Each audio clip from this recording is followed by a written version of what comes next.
What's up YouTube family. आज हम लोग जा रहे हैं हमारे बंगाल के एक फेमस नॉवेलिस्ट और short story writer early 20th century के घर में, जो पूरे इंडिया में फेमस थे अपने नॉवेल्स और स्टोरी राइटिंग के लिए। उनका जन्म बंगाल के देवानंदपुर ग्राम में हुगली डिस्ट्रिक्ट में हुआ था 15 सितंबर को 1876। बिल्कुल उनका नाम है श्री शरत चंद्र Chatterjee. His works have been made into around 50 films in many Indian languages, जिनमें से कुछ आप जानते हैं जैसे देवदास। ये करीब 16 वर्षन्स इसके बने हुए थे, बंगाली से हिंदी से लेकर तेलुगु तक। परिणीता, अपने पराये, जिसमें अमोल पालेकर जी थे, सब उन्हीं की नॉवेल्स से लिए गए सब स्टोरीज हैं। तो आज हम लोग जा रहे हैं श्री शरत चंद्र जी के शरत चंद्र कुटीर में। So keep enjoy the ride and don't forget to subscribe and like the video.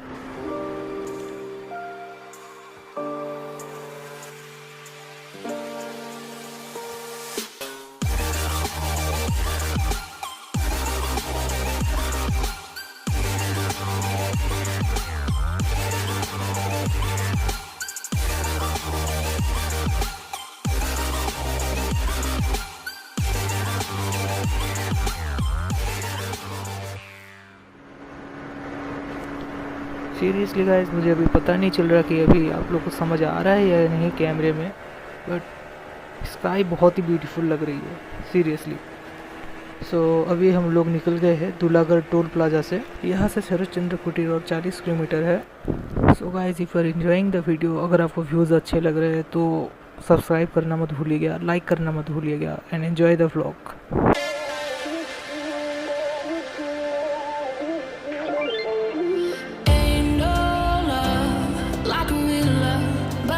So fast, all tied up like a captive. I'm on to you. Used to pay to my life, standing on rainbows, playing it cool. I was like this in ages, and I've no more patience. So won't you please stay up in line?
अभी हम लोग पहुंच गए हैं श्री शरद चंद्र जी के बनाए हुए शरद चंद्र कुटीर में।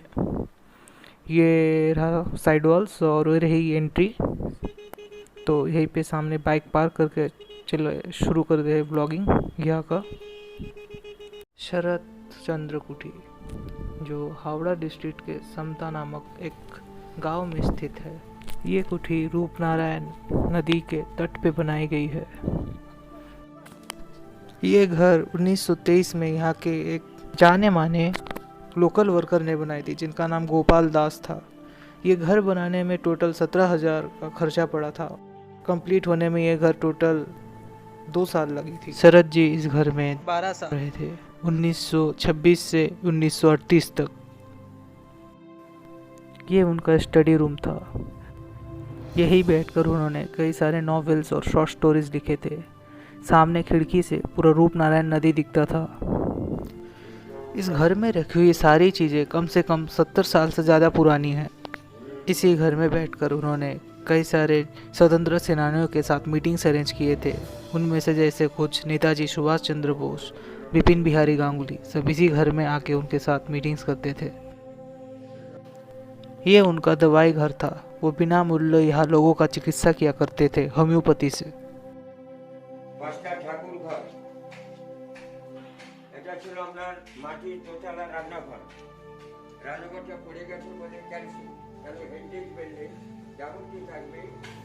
यहाँ सामने 2 तला एक रसोई घर हुआ करता था जो 1978 के बाढ़ में पूरा तबाह हो गया। और ये उनका गोदाम था जहाँ पे वो अनाज रखा करते थे। तो चलिए अब चलते हैं दूसरी माली की ओर। ये पूरा घर बर्मी स्टाइल में बना हुआ था। शरद चंद्र जी यहाँ अपनी दूसरी पत्नी हिरणमयी देवी और भाई स्वामी विवेकानंद के साथ रहा करते थे। इनके समाधि भी यही बागीचे में दफनाए गए हैं। 2 तले में एक ये खासियत है कि यहाँ पे इन घर के चारों ओर ही बरामदा बनाए हुए हैं। मतलब उत्तर, दक्षिण, पूर्व, पश्चिम चारों ओर ही बस बरामदा बनाए हुए हैं। और एक खास बात यह है कि पूरी दीवार भी मिट्टी की बनी हुई है। একদম নিচে দেখুন লণ্ঠন আছে। লণ্ঠন জ্বালিয়ে নেতাজি মিটিং করেছিলেন তখনকার দিনের লণ্ঠন। পাশেরটা বাসি রাখা স্ট্যান্ড, উনি জল চৌকির মধ্যে রেখে লেখালেখি করতেন। বার্মা কাঠের তৈরি আলমারি আনলাম। বার্মাটিক কাঠ। দেয়ালটা হচ্ছে মাটির দেওয়াল, 40 ইঞ্চির দেওয়াল। গরমকালে ঠান্ডা থাকবে, ঠান্ডাকালে গরম হবে।